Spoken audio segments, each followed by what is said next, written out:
कहानी इराहा और मोहसिन की शरारती सजावट। 14 अगस्त की सुबह थी।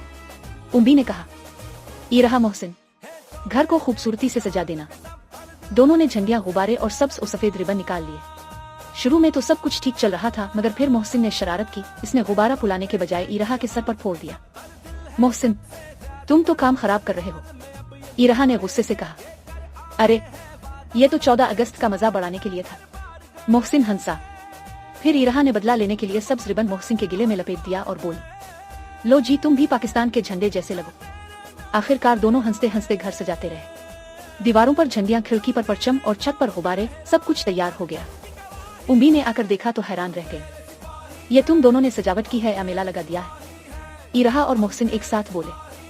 उम्बी, ये हमारा शरारती अंदाज जश्न आजादी है।